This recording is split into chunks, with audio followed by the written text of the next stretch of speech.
رمضان میں جن چیزوں کا دھیان رکھنا ہے وہ بہت ساری چیزیں ہیں، انہی میں سے ایک ہیلتھ بھی ہے، ایک صحت بھی ہے جو اللہ تبارک و تعالیٰ کی طرف سے نعمت ہے۔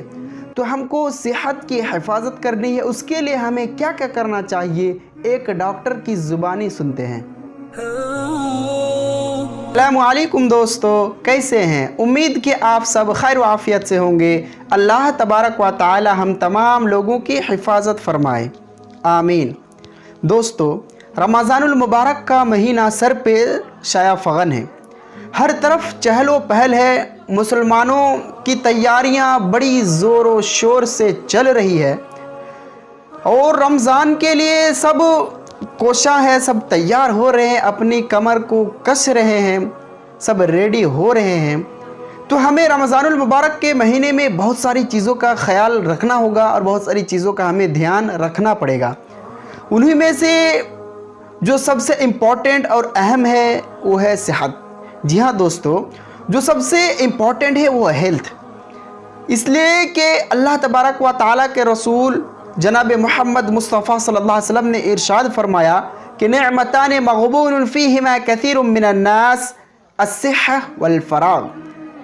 نبی کریم صلی اللہ علیہ وسلم نے بھی اس کی اہمیت کو واضح کر دیا کہ صحت جو ہے، جو ہیلتھ ہے، اس کی بہت ہی زیادہ اہمیت ہے۔ لوگ اس کی اہمیت کو نہیں سمجھتے، اسے کھو دیتے ہیں، جب یہ ہاتھ سے نکل جاتا پھر اس کو افسوس اور پچھتانا پڑتا ہے۔ لہٰذا رمضان المبارک کے مہینے میں کن کن کھانوں کو ہمیں کھانا، کن کن چیزوں کو ہم کھا سکتے ہیں، کس طرح کے ہم پکوان کو کھا سکتے ہیں، what kind of food should be eaten in رمضان، یعنی کہ رمضان المبارک کے مہینے میں کس طرح کے پکوان کھانا چاہیے، کس طرح کے کھانا کھانا چاہیے۔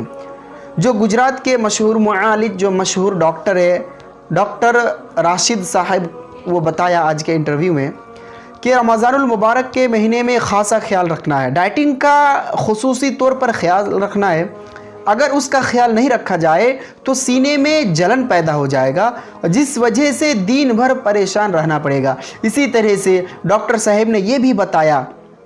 کہ کھانے کے دوران ہمیں دلیا وغیرہ کا زیادہ تر استعمال کرنا ہے اور سحری میں ہمیں زیادہ سے زیادہ دودھ دہی کا استعمال کرنا ہے، جو کہ ٹھنڈی چیز ہے، جو صحت کے لیے فائدہ مند ہوتا ہے۔ اسی طرح سے ڈاکٹر صاحب نے یہ بھی بتایا کہ افطاری کے وقت جو پھل ہے، جو تازہ پھلیں ہیں، اس کو ہمیں زیادہ سے زیادہ لینا چاہیے۔ اور چونکہ رمضان المبارک کے مہینے میں دن بھر بھوکا اور پیاسا رہنا پڑتا ہے، اس وجہ سے بہت سارے لوگ سر درد کا جو پرابلم ہے اس میں بڑھ جاتی ہے، یہ پریشانیاں، لوگ سر درد کی بیماری میں زیادہ تر منہمک ہو جاتے ہیں۔ تو اس سے بچنے کا طریقہ یہی ہے کہ افطاری کے بعد 4-5 گلاس وقفے طور پر پانی پیتے رہنا چاہیے، کیونکہ پانی کی کمی ہو جاتی ہے جس وجہ سے سر درد کی بیماری بڑھ جاتی ہے۔ اسی طرح سے ڈاکٹر صاحب نے یہ بھی بتایا کہ رمضان المبارک کے مہینے میں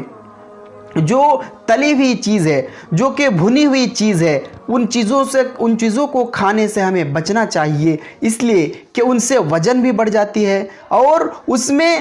جو بدہضمی کی جو شکایت ہے وہ بڑھ جاتی ہے، جس وجہ سے لوگ پیٹ کی بیماری میں منہمک ہو جاتے ہیں، پیٹ کی بیماریوں سے وہ گھر جاتے ہیں۔ اسی طرح سے ڈاکٹر راشد صاحب نے یہ بھی ارشاد فرمایا، یہ بھی رہنما کی کہ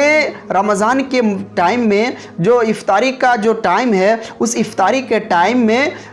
اور سحری کے وقت چائے اور کافی وغیرہ پینے سے اجتناب کرنا چاہیے۔ جی ہاں دوستو، ہم میں سے بہت سارے لوگوں کی یہ عادت ہے کہ وہ فوراً چائے پئیں گے، وہ پھر کافی پئیں گے، تو کافی اور چائے پینے سے بھی اجتناب کرنا چاہیے، اس لیے کہ اس میں کیفین زیادہ ہوتا ہے اور اس کے زیادہ ہونے کی وجہ سے بدہضمی کی جو شکایت ہے اس میں بھی بڑھوتری ہو جاتی ہے۔ لہٰذا دوستو، یہ ساری چیزیں تقریباً قرآن و حدیث میں بھی نبی کریم صلی اللہ علیہ وسلم نے بیان فرمایا کہ اپنے صحت کی جو دھیان رکھی جائے، جو اپنی صحت ہے، جو اپنی جو طبیعت ہے، یہ اصل چیز ہے، اصل سرمایہ ہے۔ لہٰذا اللہ تبارک و تعالیٰ سے دعا کرتے ہیں کہ اللہ تبارک و تعالیٰ رمضان المبارک کے مہینے میں ہم تمام مسلمانوں کی صحت کو اللہ تبارک و تعالیٰ صحت